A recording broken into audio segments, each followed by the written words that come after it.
Мэдээлэл гаргагч Түмэнбаяр. Эдгэмжлэгдсэн төлөөлөгч Улсын хурлын гишүүн Энх Хамглан. Шинжээч доктор Бямб Жаргал.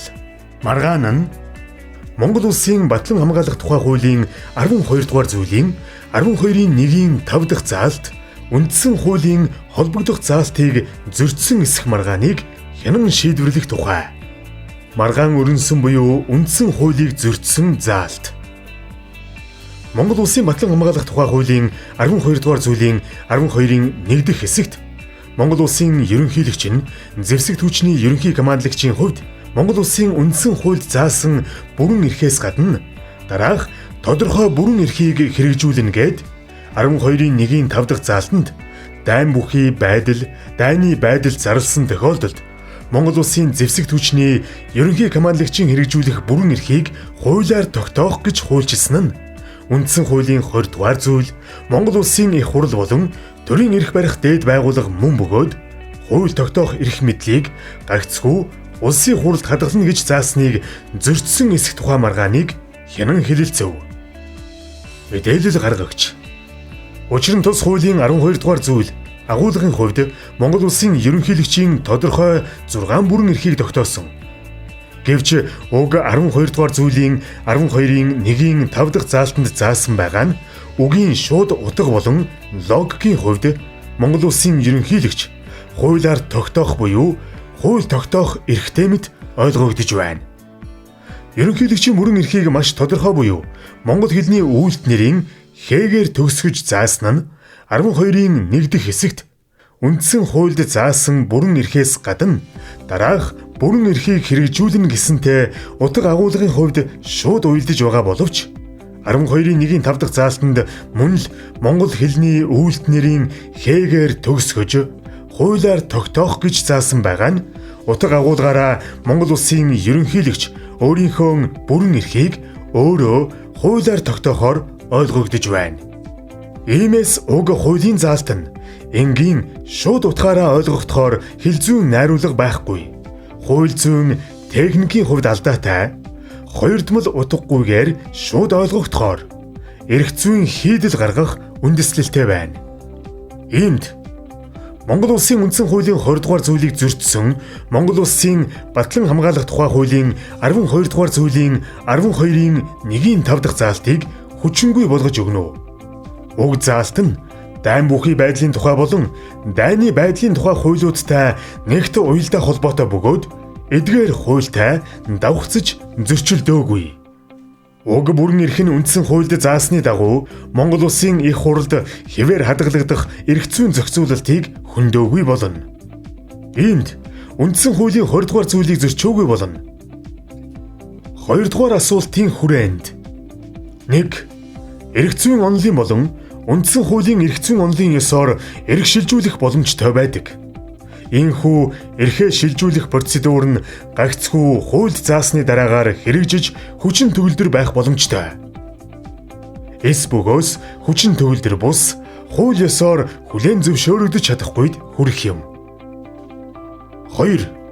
Үндсэн хуульд ёсны үүднээс эрх шилжүүлэх ойлголт төрийн эрх мэдлийн хуваарлалтын цар хүрээгээр эрх мэдлүүд өөр хоорондоо шилжихгүй.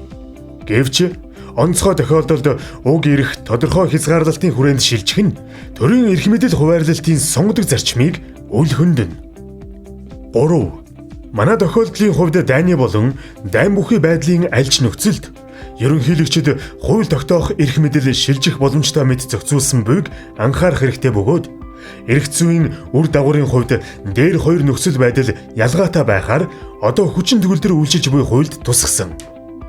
Тэгвэл дайн бүхий байдалд чухам уг эрх хэмжээ буюу хууль тогтоох эрх мэдлийг шилжүүлэх, түүний эрхийг өргөтгөн эдлүүлэх боломж гадаад улсуудын эрх зүйн зохицуулалтанд наривчлан зохицуулагдаагүй болох нь харьцуулсан судалгаанаас харагдаж буйг дурдах нь зүйтэй хэмээн дүгнэж байна гэжээ.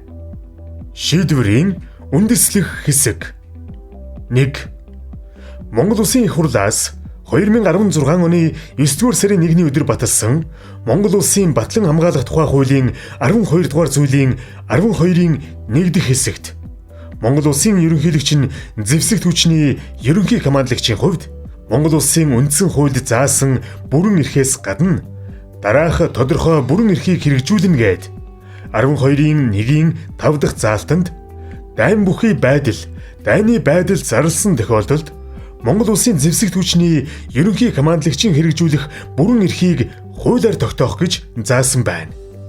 Уг заалт нь Монгол улсын ерөнхийлөгч дайн бүхий байдал, дайны байдал зарласан үед зэвсэгт хүчний ерөнхий командлагчийн хувьд хэрэгжүүлэх өөрийн бүрэн эрхийн талаар хууль тогтоох эрхийг эдлэх агуулгыг илэрхийлж байна. 2.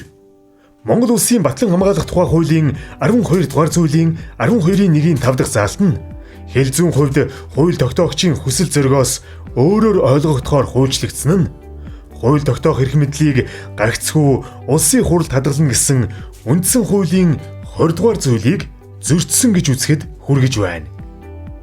3.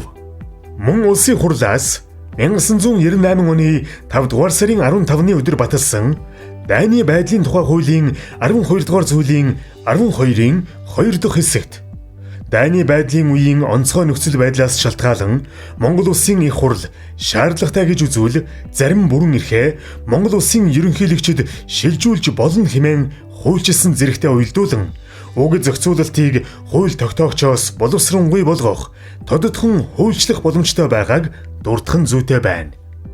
Дүгнэлт. Монгол улсын хурлаас 2016 оны 9-р сарын 1-ний өдөр баталсан Монгол улсын батлан хамгаалах тухай хуулийн 12 дугаар зүйлийн 12-ийн 1-ийн 5 дахь заалтанд дайн бүхий байдал, дайны байдал зарласан тохиолдолд Монгол улсын зэвсэгт хүчний ерөнхий командлагчийн хэрэгжүүлэх бүрэн эрхийг хуулиар тогтоох гэж хуульчилсан нь үндсэн хуулийн 20 дугаар зүйлийн Монгол улсын их хурл бол төрийн эрх барих дээд байгууллага мөн бөгөөд хууль тогтоох эрх мэдлийг гагцхүү улсын их хурлд хадгална гэснийг зөрчсөн байна. Мэдэх түн, сахих түн.